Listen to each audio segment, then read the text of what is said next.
आपका अपना YouTube channel civilian 2.0 में फिर से स्वागत है। मैं आपके लिए फिर से एक छोटा सा वीडियो लेक्चर लेकर आई हूँ, जिसमें कि हम जानेंगे कि भारत पर सर्वप्रथम आक्रमण किसने किया था और क्या क्या घटनाएं घटी, इनके बारे में हम सारी बातों को आपको बतलाएंगे। दोस्तों, हम शुरू करते हैं यहाँ से कि भारत का पर आक्रमण या भारत पर पहले आकर शासन करना कौन शुरू किया और कैसे कैसे लोगों, जैसे अलग अलग वंश आप लोगों ने सुना होगा या पढ़ा होगा कि गुलाम वंश आते हैं, खिलजी वंश, ये सारे वंश आते हैं और सैयद वंश, लोधी वंश आते हैं और हमारे भारत देश पे क्या करते हैं, शासन करते हैं। तो इसके बारे में एक एक करके हम सारी बातों को जानेंगे। दोस्तों, सर्वप्रथम भारत पर आक्रमण कौन करता है दोस्तों? अरब के एक शासक था। कौन था दोस्तों? मोहम्मद बिन कासिम। कौन था दोस्तों? तो मोहम्मद बिन कासिम था, जो क्या करता है, भारत पर आक्रमण सर्वप्रथम कौन करता है दोस्तों? ये अरब का कौन सा शासक था? कौन सा दोस्तों? तो ये अरब का था। कौन सा दोस्तों? अरब का शासक था, जिसका नाम क्या था दोस्तों? मोहम्मद बिन कासिम था। ये क्या करता है, भारत में सबसे पहले आक्रमण करता है। सबसे पहले ये आक्रमण कहाँ करता है दोस्तों? सिंध पर। कहाँ दोस्तों? सिंध पर। जहाँ के राजा कौन थे दोस्तों? जहाँ के राजा कौन थे दोस्तों? तो दाहिर। कौन थे दोस्तों? दाहिर। इसको क्या करता है, पराजित कर देता है, इसको हरा देता है और क्या करता है, सिंध को जीत लेता है। और सिंध को जीतने के बाद ये जो दाहिर था दोस्तों, वो दाहिर कहाँ का था, कहाँ का वंशज था? तो चच का। कहाँ का? तो दाहिर, जो राजा दाहिर था, जो सिंध के राजा थे दाहिर, वो चच के वंशज थे। इन्होंने सिंध पर, कौन, मोहम्मद बिन कासिम क्या करते हैं, सिंध को जीत लेते हैं। और इस जीते हुए चीजों के बारे में प्रमाण कहाँ से मिलता है दोस्तों? तो ये जो सिंध को जीते थे, किनको अपराजित करके? दाहिर को, राजा दाहिर को। तो ये इनकी चर्चा कहाँ मिलती है दोस्तों? तो ये हमें मिलती है मोहम्मद, एक फारसी ग्रंथ है। कौन सा दोस्तों? फारसी ग्रंथ, जिससे मिलती है, जो कि क्या, जिसका नाम क्या दोस्तों? फतहनामा। क्या दोस्तों? फतहनामा नामक ग्रंथ यानी पुस्तक से मिलती है कि मोहम्मद बिन कासिम क्या करता है, सिंध पर पहली जीत हासिल करते हैं और भारत में आना आरंभ करते हैं। फतहनामा को, ये क्या होती है, फारसी भाषा में लिखी होती है, लेकिन इसे अरबी भाषा में, कौन सी भाषा में दोस्तों? अरबी भाषा में कौन इसको बदलता है या लिखता है? तो ये कौन होते हैं दोस्तों? फतहनामा कौन लिखते हैं दोस्तों? अली अहमद। कौन लिखते हैं दोस्तों? अली अहमद। जबकि ये अरबी भाषा में कौन लिखते हैं दोस्तों? तो मोहम्मद मुआसिर। कौन लिखते हैं? अबू मुआसिर। कौन लिखते हैं दोस्तों? अबू मुआसिर। फिर से दोस्तों, मोहम्मद बिन कासिम क्या करते हैं, सबसे पहले भारत में आते हैं और कहां पर आक्रमण करते हैं? सिंध पर। सिंध के राजा कौन होते हैं दोस्तों? राजा दाहिर होते हैं, जो कहां के वंशज थे? तो चच के वंशज थे। इसकी प्रमाण कहाँ से मिलती है कि मोहम्मद बिन कासिम सिंध को जीत लिया? तो इसकी एक फारसी ग्रंथ है, जो कौन सा ग्रंथ है दोस्तों? तो फतहनामा, जिसकी लेखक कौन है दोस्तों? जिसकी रचना किसने की थी? अली अहमद ने की थी। जबकि अरबी भाषा में कौन लिखा है इसे? तो अबू मुआसिर ने लिखा है। रीजन क्या है दोस्तों, मोहम्मद बिन कासिम अगर भारत में आक्रमण क्यों किया? तो यहाँ पे क्या थे, आपको पता है कि इसे सोना की नगरी कहा जाता था। यहाँ पे बहुत सारी चीजें अच्छे से उपलब्ध थी। ये क्या करता था, इनका मेन उद्देश्य क्या था, भारत पे ना कि कब्जा करना, ये सब नहीं था। इनका मेन रीजन था कि यहाँ से जितने भी धन दौलत है उनको क्या करना, लूट कर ले जाना और क्या करना, अपने इस्लाम धर्म को क्या करना, प्रचार प्रसार करना, ना कि अपने राज्य को विस्तार करना। ऐसा इनका कोई उद्देश्य नहीं था।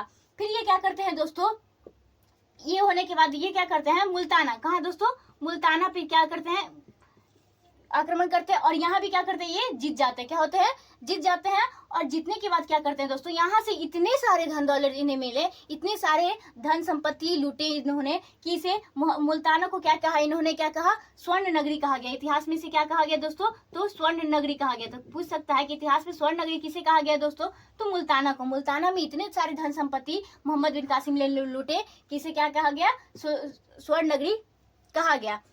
इतनी बातें जाननी है। अब दोस्तों हम ये जानेंगे, जब इसने मुल्ताना को जीता, तो मुल्ताना को जीतने के बाद क्या किया, उस समय क्या था दोस्तों, जब ये दाहिर था तो उस समय सिंध की राजधानी क्या था दोस्तों? तो ब्राह्मणबाद क्या था? कौन था दोस्तों? ब्राह्मणबाद था। क्या था? राजधानी था सिंध की। लेकिन ये बहुत सारे क्षेत्रों को धीरे धीरे जीतते गया। जीतने के बाद इसने तो अलम सूरा को राजधानी बनाया। किसने दोस्तों? तो मोहम्मद बिन कासिम क्या करते हैं, अलम सूरा को राजधानी बनाते हैं। और ये सारे क्षेत्रों को जीतने के बाद किनको राजधानी बनाते हैं? तो अलम सूरा को। जब ये होती है उसके बाद क्या करते हैं दोस्तों, कि भारत क्या करता है, भारत और क्या होते हैं, भारत और अरबवासी क्या होते हैं, मिलने लगते हैं। क्या होते हैं, आप एक दूसरे को अपनाने लगते हैं। अरबी क्या करते हैं, दोनों एक दूसरे को, संस्कृति को अपनाते हैं और क्या करते हैं, मिलकर रहने लगते हैं। जब ये होता है तो उसके बाद मिलने के बाद क्या होता है, इनकी संस्कृति और भारत की संस्कृति दोनों आपस में मिलते हैं। तो उस दौरान क्या होता है दोस्तों कि ये क्या करते हैं, उसी समय क्या होता है, मिश्रण के दौरान क्या होता है, ये क्या करते हैं, ये भारत से बहुत सारी चीजों को सीखते हैं, जैसे कि खगोल शास्त्र या फिर चिकित्सा शास्त्र या फिर बोल सकते हैं अंक गणित दर्शन के बारे में सारे ज्ञान को कौन प्राप्त करते हैं, तो अरबी इन सारी बातों को जानते हैं। और जानने के दौरान क्या होता है दोस्तों कि ये क्या करते हैं पूरे यूरोप में, कहा दोस्तों, पूरे यूरोप में क्या करते हैं, पूरे यूरोप में क्या करते हैं, इसका प्रचार प्रसार करते हैं। तो इतनी होने के बाद क्या होते हैं दोस्तों, अगर आप जानते होंगे कि ये भारत को हिंदुस्तान कौन नाम रखा या हिंद कौन बोला, तो ये हिंदू धर्म या फिर हिंदू नाम किसने दिया था दोस्तों, तो ये मोहम्मद बिन कासिम ही क्या करता है, सर्वप्रथम भारत को हिंदू भारतवासियों को क्या करते हैं, हिंदू कहकर संबोधित करते हैं। और यही क्या करते हैं दोस्तों कि संबोधित करते हैं, फिर यही क्या करते हैं, पूरे देश यानी हिंदुस्तान में जो लोग रहते थे हिंदू, उनको हिंदुस्तान कहकर इस देश का नाम हिंदुस्तान किसने दिया दोस्तों, तो मोहम्मद बिन कासिम ने दिया था। तो यहाँ से एक मेन पॉइंट क्या निकल कर आता है कि सर्वप्रथम भारतीयों को हिंदू किसने कहा, तो मोहम्मद बिन कासिम अरब के जो क्या थे, शासक थे, और इन्होंने ही क्या किया था, इस देश का नाम हिंदुस्तान रखा।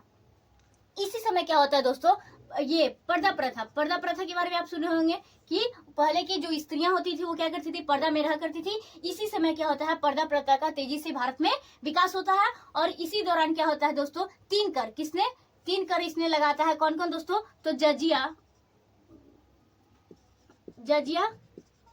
जकात और खराज, ये तीन कर इसने क्या करता है, इनके बारे में जानकारी मिलती है। और ये क्या करता है, सर्वप्रथम जजिया कर कहाँ लगाता है, सर्वप्रथम इसने भारत में लगाता है। कहाँ लगाता है दोस्तों, जजिया कर सर्वप्रथम ये कहाँ लगाता है, भारत में।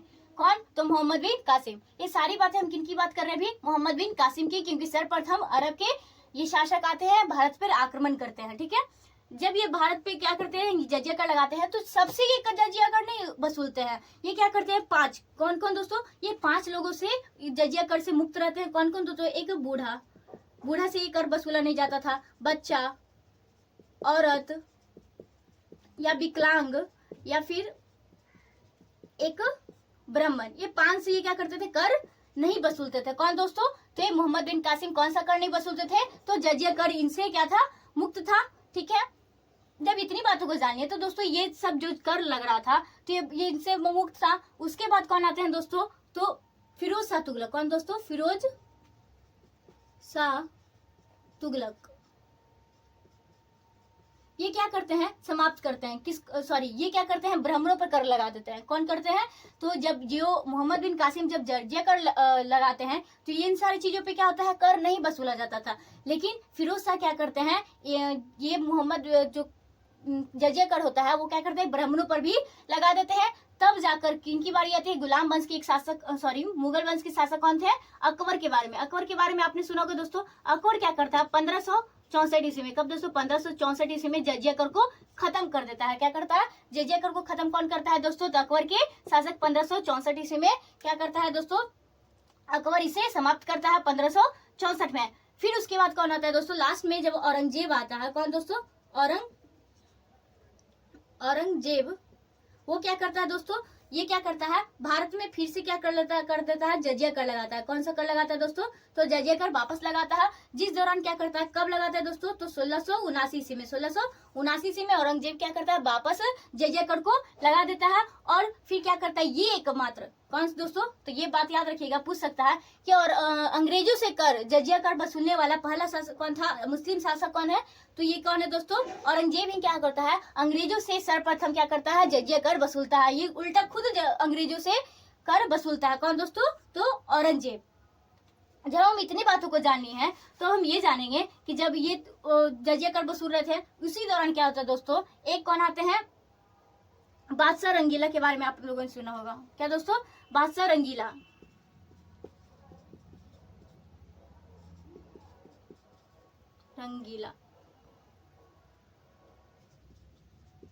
बादशाह रंगीला का आपने नाम सुना होगा, जिसको क्या था दोस्तों, मोहम्मद शाह। कौन था, इनका नाम क्या था दोस्तों, मोहम्मद शाह। ये क्या करते हैं, लास्ट में कौन करते हैं, तो लास्ट में जजिया कर को खत्म कौन करता है दोस्तों, तो मोहम्मद शाह करते हैं, जिनको रंगीला बादशाह के नाम से जाना जाता है।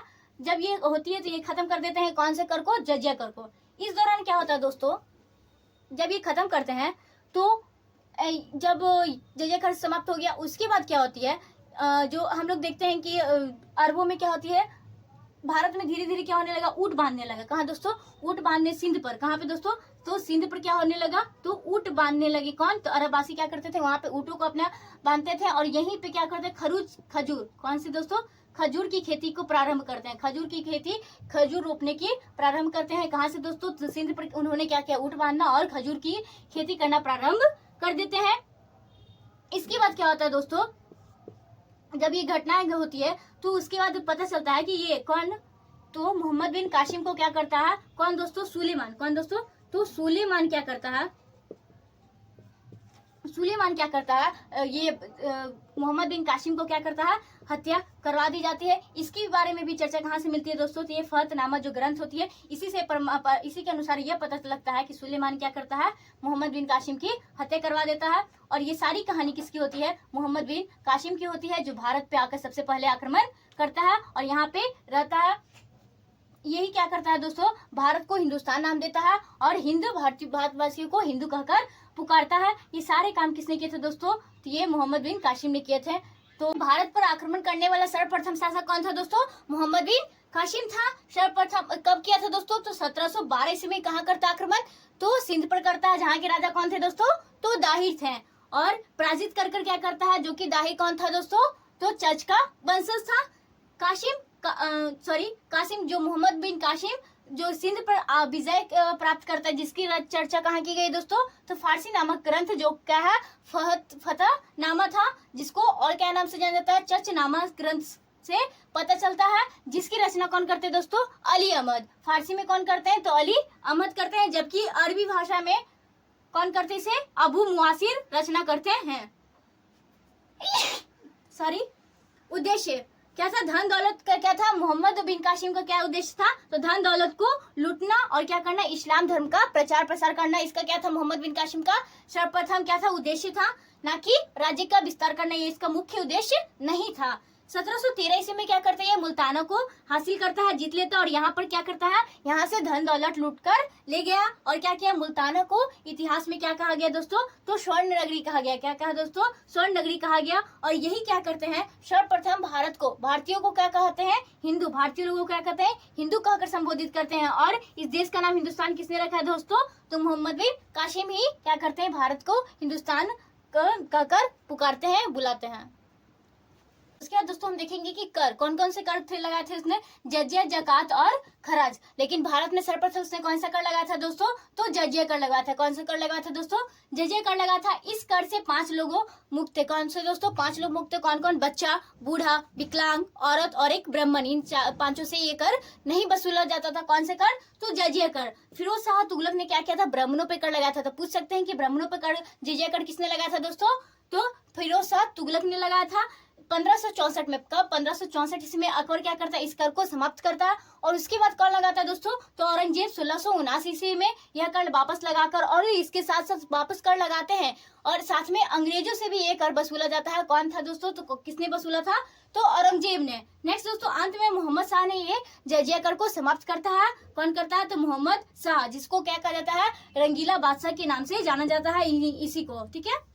नेक्स्ट, सिंध पर ऊँट बांधना और खजूर की खेती प्रारंभ होता है। कब, मोहम्मद बिन कासिम के समय होता है। और लास्ट में यह पता चलता है, किसके थ्रू पता चलता है, तो चाचानामा, जिसको इसी ग्रंथ को क्या कहा जाता है, फतहनामा। क्या, फतहनामा, जो हमने आपको बताया, फतहनामा ग्रंथ से यह पता चलता है कि सुलेमान ने क्या किया था, फिरोज शाह कासिम की हत्या करवा दी गई थी। और इनकी कहानी यहीं पे खत्म हो जाती है। और नेक्स्ट हम तुर्कों के बारे में पढ़ेंगे कि तुर्कों ने क्या क्या किया, कैसे कैसे आए और कैसे कैसे उनका आक्रमण हुआ भारत पे, उन्होंने कैसे कैसे क्या क्या किया। तो इसके बारे में हम अगले वीडियो लेक्चर में आपको हम प्रोवाइड करा देंगे।